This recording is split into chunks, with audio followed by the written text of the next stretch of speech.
Coming to you live from the Bonfire Studios North, it's another brand new episode of Toros Weekly. I am your host, Peter Theodos, and as always, joining me is Mr. Ken Oda. Good to be back. Fans, if you have questions for today's guests, Dan Russell or AJ Ruskowski, or for Peter or I, if you really are desperate, you can send them to our Twitters. They're right under our names on the screen, or you can comment on this video on Facebook or on YouTube. Interesting weekend from Austin this past weekend, Ken. Not often you go and win 7-1, put up a touchdown, and then lose the next day. Yeah, I think really overall probably deserved better. I think obviously we outscored them heavily on the weekend, but a 7-1 victory will skew that quite a bit. Exactly, yeah. I think honestly the more surprising result was the Friday result. Not that we won, but that we won that big in such dominating fashion. The wheels really seemed to come off for Austin in the third there. The game was probably closer than the score would indicate until late, and then Saturday's game was just a good hockey game. I think it's unfortunate to come out on the wrong side of it, but the Saturday bug bites again, and we're going to have to figure that out. Exactly, and that might be something that Marty does at the trade deadline. I don't know if it's bringing in a new player just to make things different and just add a different look to the team, but something's going to have to happen. You can't just keep leaving points out there on Saturdays. Certainly not. And I was just looking this afternoon. We're 6 points ahead of the Minnesota Wilderness for the last playoff spot, which isn't a lot of points with still roughly 23, 24 games left to play. But the Wilderness have 13 games out of their 23 left are against Chippewa, Janesville, the Magicians, or St. Cloud. So they have a very soft schedule. If you look at, Chippewa's got a decent record. They're in playoff position in the Midwest, but the other Midwest teams they play are not. And if you look at what Chippewa's done when playing against Aberdeen rolled them. And I think in general our division is a much better, more competitive division than the Midwest. So while Chippewa has a pretty good record, I still think I would expect the Wilderness to take 3 out of the 4 against them. Janesville and the Magicians, I think the Wilderness probably realistically could sweep those. St. Cloud is, as we've seen, a very capable team, and they're probably, of those 13 games left for the Wilderness, St. Cloud's probably the toughest opponent. Which I would love to see St. Cloud in any other division. Because I think they would easily be St. in Cloud, the running no doubt, for the playoffs. a playoff team in the Midwest. But just what I'm getting to is they're only 6 points back, but they've got a lot of easy points on the schedule if they show up. So we can't keep splitting weekends like this, or we'll be on the outside looking in. Exactly, and even if you just get 3 points, you almost just feel like that might not be enough. So definitely going out and, as we've been saying all year, with the way this Central is, every game is a must-win. Certainly feels that way, and I think, Marty has a pretty strong history of being aggressive at the trade deadline. We've added some big name players over the years from teams that were going to be on the outside looking in. I wouldn't be shocked to see 1 or 2 new faces, and that's unfortunate. I think that's the hard part of the business. Marty talked about it last week, that having to meet with a player and send them on their way because you brought in someone who you think is a better fit hockey-wise. Because I think one thing Marty and Wags and our scouting staff led by Chris Lonke, I think what they all do, they do a very good job of getting high character kids. Exactly. Oh yeah. Over my 8 years here in Minot, there's been probably less than 5 or 6 players here that I would say were not kids you wouldn't want around the team. So it's very hard for the coaching staff and just for everyone in the organization to see a good kid have to go. But right now, as well as we've played on Fridays, we've got to figure out what's going on with Saturdays. Exactly. All right, let's get this show started and bring in our first guest.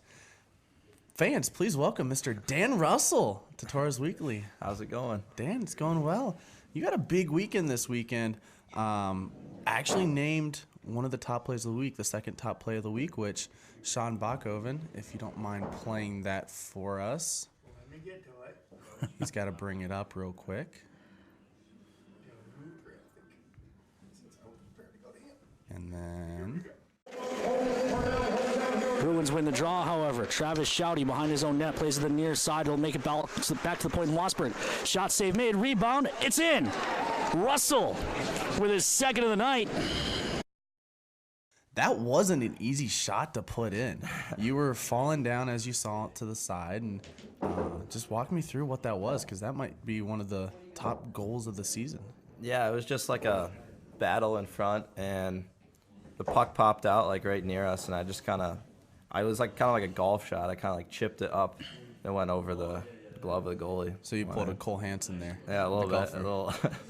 All right, let's play that other goal and talk about this. Yeah, while we wait for the play to come up, I think, you had a pretty wide open net to tap that into. How much credit does Clev get for that pass? Oh, all of it. I just had to tap it in. The pass was incredible.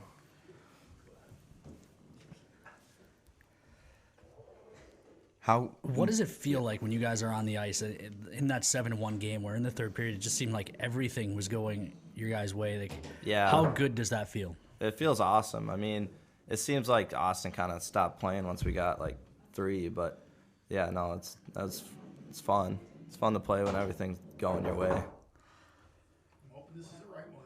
We're good. We do apologize for the technical difficulties here, folks. First time we're trying to mix highlights in. Okay, I'm not sure if this is the right one. Tries to spin it down the wall instead. Now thrown in front. Clevin. Tip play. That goes for Russell Toro's lead 5-1. It was 5-1. So Yeah. back to the point where did it just feel like the wind in their sails just completely went out at that point? Definitely, yeah. Their top players just kind of started to stop playing, and that caused everyone to. This line's been clicking. Clevin's got 18 or 19 on the season. You had a big weekend. I think you're now over 10 as well. Jay came back and he picked up his 6th of the season, and he's got a whole pile of assists. I think 22 or 23 assists. How your line's been together now for a while. How much does that chemistry help create plays like those two that we just saw? Oh, so much. We work together so well that, yeah, like when we're working together like that, we can put up a lot of points and goals and stuff. So you actually have 5 points in your last 3 games. Do you feel like this could be a hot start for you, especially into a very critical time of the year? Yeah, I hope so. I hope it keeps going our way and the bounces keep coming. So, have you been doing anything differently pregame, like changing up your routines or eating a different pregame meal? not really. Keeping everything the same. Just things are going more our way, I guess. You're already committed. You came in committed to Michigan State. You're a Michigan kid. How excited are you to get to go to wear the green and white? Oh, so excited. Very excited. And my dad went there too, and he played hockey there, so it's always been like a place I've wanted to go. So I'm Kind of just runs in the family genes. Yeah, exactly. That's yeah. awesome. Being from there, that has to add like a little extra, obviously. But what do you plan on studying while you're there? Oh, I wanted to do civil engineering because I want to be an architect eventually, but like while I'm there, I'd want to do civil engineering, which is like making the houses like stand up, basically. Gotcha. Yeah. Do you have a dream of building your own house someday? Yeah. Well, actually, we're kind of starting it. My parents bought like some land in Traverse City where I'm from, and it's like right on the water, and I've been like a big part in help like building it and designing it. So that's been really fun. Now, are you old enough to remember when Traverse City had an NA team? Yes, I do. I went to all their games and stuff. Okay. Yeah, it was super fun. I don't know what happened to it, but They had a pretty. When I worked for the NA team in Chicago. They were in our division. They had a pretty cool building. That I think the Red Wings hold their prospect their camp training out of. camps in there. Yeah. But Yeah, that would have been sweet if that was still there. how much being around an NA team growing up, did that make you? Is that part of the reason you wanted to be a Toro or play in this league? Yeah, that exposure definitely. to it. Yeah, because we had a billet kid too, and it was a team there, and yeah, it was awesome. All the guys were always great. You would always like look up to them and stuff. So, You talk about having a billet in your house growing up. What's it like now to be kind of having the on other roles side, reversed? yeah. I mean, you kind of understand both sides. Like, I don't know, it kind of helps really because you see like what their point of view of it is too. So, Does it help passing on any hockey knowledge to like the rest of your billet family, having lived with a player and now being able to play that the way that you are at this level? yeah, I don't really know. I mean, maybe yeah, but I don't know. You're the first Toro we've had come through that can't have gluten, and I'm not saying that to pick on you. I'm curious. Most of these guys, it's giant bowls of pasta and stuff on the road to get ready for games, and you're obviously your diet doesn't allow for that. So, like, how do you fuel up for games, and do you feel like that's made it a little more difficult in your hockey career? Yeah, well, instead of like pasta and stuff, I usually just do rice to get like that kind of carbs. But yeah, it was like maybe like probably like 2.5, 3 years ago that I was diagnosed with it, and yeah, it changed a lot. It makes it hard to get like a lot of calories in and stuff, but I don't know, I'm probably healthier because of it. Did the diagnosis help? Like, did you notice a better health or more energy or anything like that after being diagnosed? I actually did, because for a while I was just having like stomach aches and cramps and stuff while I was playing like on the ice, and I was wanting to figure out like what it was. And my mom had celiac, and same with my sister, and actually a lot of people in my extended family did too. So we knew like what to kind of like see what was going on. What's your usual pregame meal that you'll eat? Usually chicken, rice, and some sort of veggie. Any particular veggie that's your absolute favorite? My absolute favorite, probably like carrots. Carrots? That's a Carrots, solid yeah. choice. All right, fans. That is Mr. Dan Russell. Dan, thanks for coming on the show. Yeah, thanks for having me.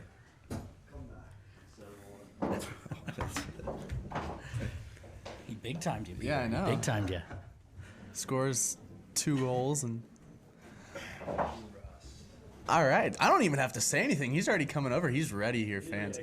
Fans, Always ready to step in. Yeah. We've seen that recently. Fans, welcome to the show, Mr. AJ Ruskowski. Yeah, thanks for having me, guys. Yeah, we're gonna have to adjust the camera. You're So I'm going to go in front of it. a little bit taller than everyone else that we've had. So. Yeah. Hey, nothing wrong with that. I got Russell by a couple inches. But, yeah. In fact, that's we did the video today to promote the superhero night next weekend, but yeah, we had to go with Benny because you're just too tall. If we stood you next to the rest of the guys, it wouldn't work. Yeah, I have to get a wider frame. All right, so we're gonna show another quick highlight of a huge save that you had this weekend against Austin.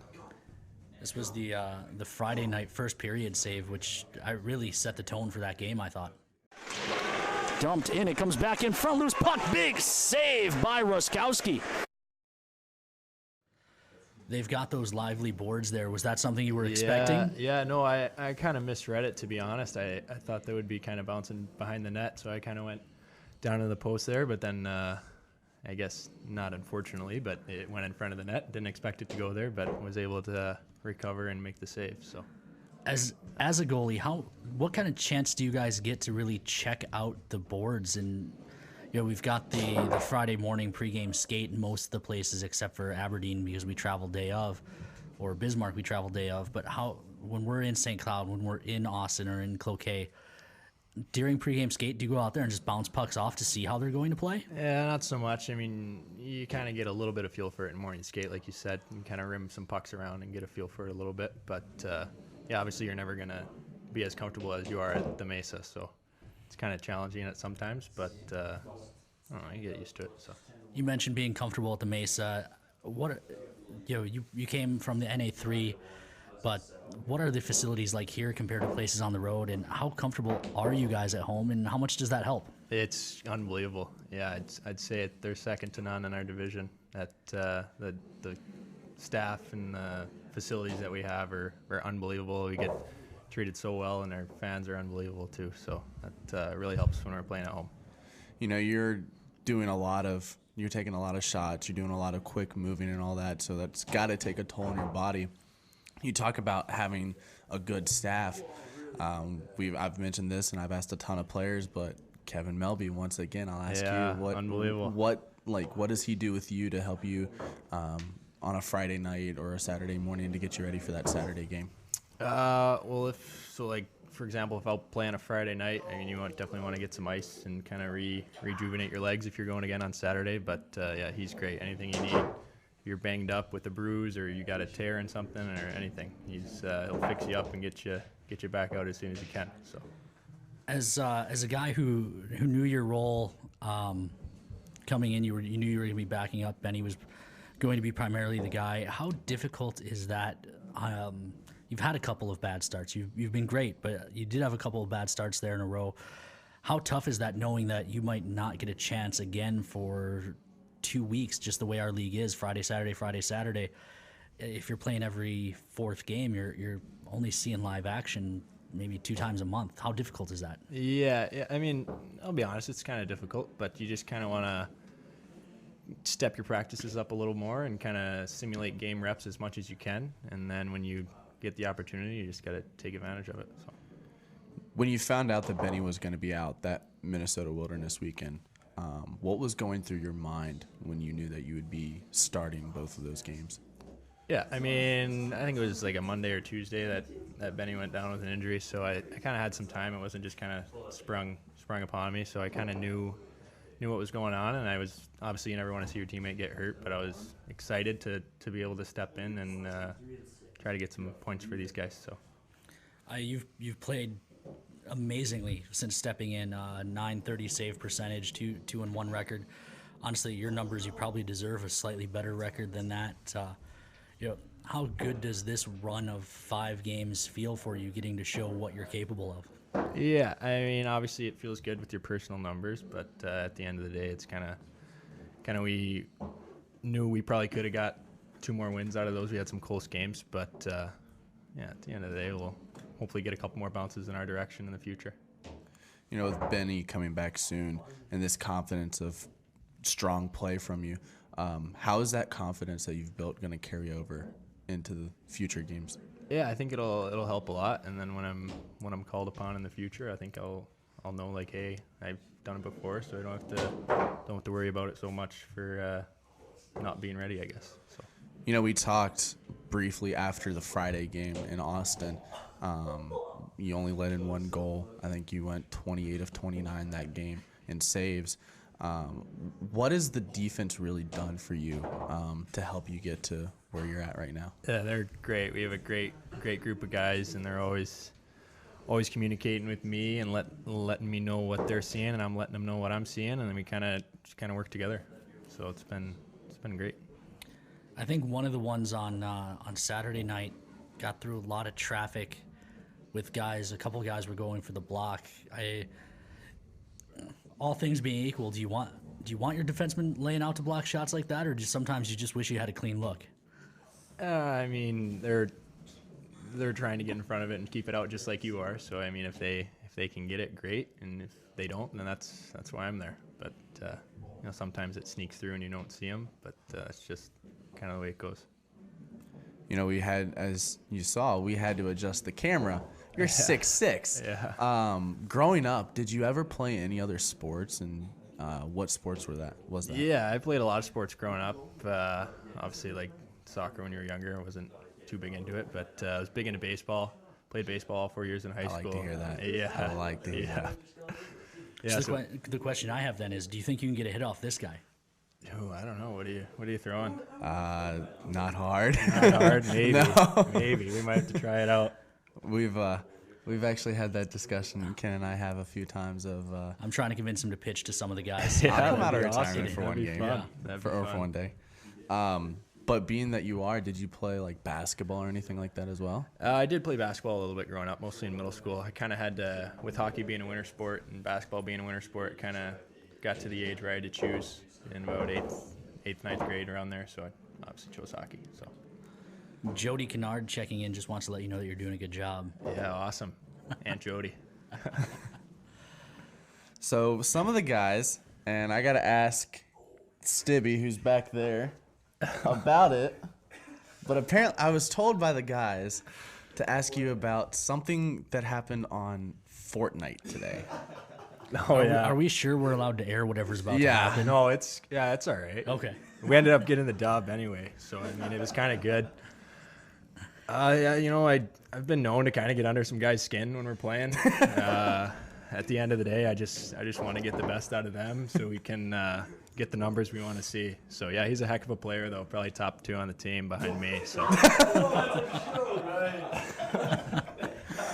So if you had to list your top 5. So when you say you got to get under Yeah. the skin of the players, are you talking about your teammates you're getting under their skin or the other guys? Yeah, a little of both. Yeah, it's mostly teammates though, just all fun. Do you All carry fun. that over onto the ice as well? Yeah, a little bit. You know, let them know if you make a save, and they for sure let me know when I let one in. So Are you so you're a bit of a chirper when you're out there? yeah, a little bit. Not so much in games, more so in practice. Kind of stay calm. in brotherly games. love. Yeah, exactly. How about on nights when you're backing up, when you're on the bench? Do you ever chirp anyone coming by? No, not so much. It's kind of, I don't know. It's kind of tougher when you're not out there because then they can chirp you back pretty good, and you don't really have anything else to say. So. Any other antics while you're out there sitting on nights when you're not starting?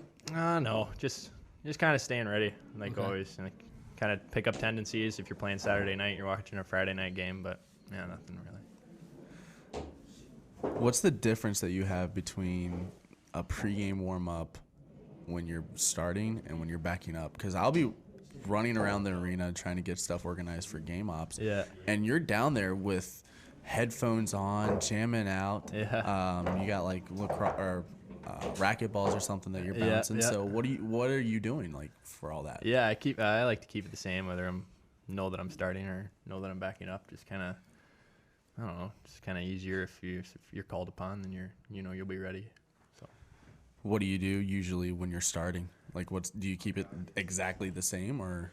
Yeah, for the most part. I mean, I'll usually warm up, play a little soccer with the guys, and then kind of like 45 minutes before warm up, I kind of dial it in, kind of listen, got my playlist I listen to, and I go down below and get a good warm up in, throw the balls against the wall a little bit. So.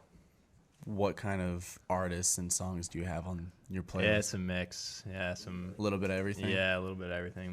Mostly hip hop, rap, but a little bit of everything. Now, your teammate Kyler Clevin came in and was talking about this warm-up video that he took of you in Austin. Which you're lucky because we didn't have time to get it loaded Yeah, into the system. exactly. He's messing with my head before the game. What is he doing? But it looks like you're just kind of visualizing everything. Yeah. What are you visualizing and going through? Yeah, I think visualization is a big part of my warm-up, and I'd say it just kind of keeps me calm when I know that I'm kind of planning out where the shots might be coming from in the game. So I don't know, it kind of helps me.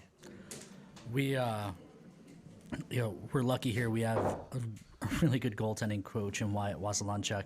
How much has he helped your game since you've been in Minot? Yeah, he's been great. Like, we get probably like 5-10 minutes pretty much every day at the beginning of practice. We can go out early if two with him also, and he just little things. Like right when I got here, I was kind of playing a little bit deeper in my net, just kind of relying on my size. And then as he's been nagging on me to get out a little bit more, and then pucks are just kind of hitting me more. So it's been good. Yeah. Being that he's also the assistant coach at Minot State, don't fully get to see him when he travels with the team. But Yeah.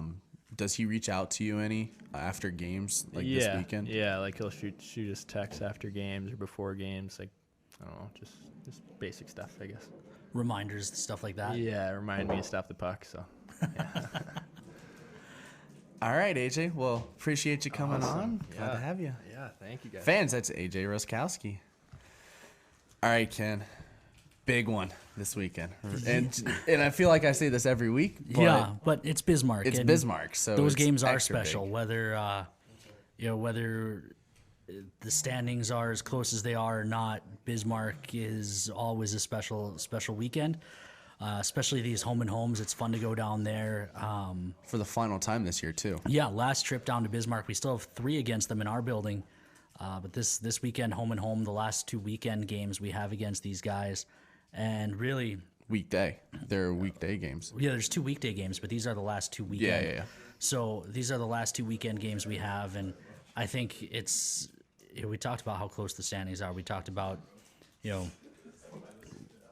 what... how things could shake out with how the Wilderness are on a roll, and Who took 2 from Bismarck. From Bismarck last weekend. So Bismarck's lost 2 in a row. They're going to be raring to go, and yeah, it's going to be a big weekend. It's again, we've talked about it the last couple of weeks with the trade deadline approaching. It's going to be time for guys to make their cases to why they should stay. All right, fans, if you haven't seen yet, the Toros, courtesy of Mr. Kenoda's video editing skills, put out a video today promoting our superhero night, which is January 31st. Check over on our Facebook page to find that video. Also coming up, probably about Sunday or Monday, start looking at around some sponsors here in Minot. There will be some different superhero posters that we're going to be putting up for a chance to win some tickets and all that. More details to come later. So, final thoughts, Ken?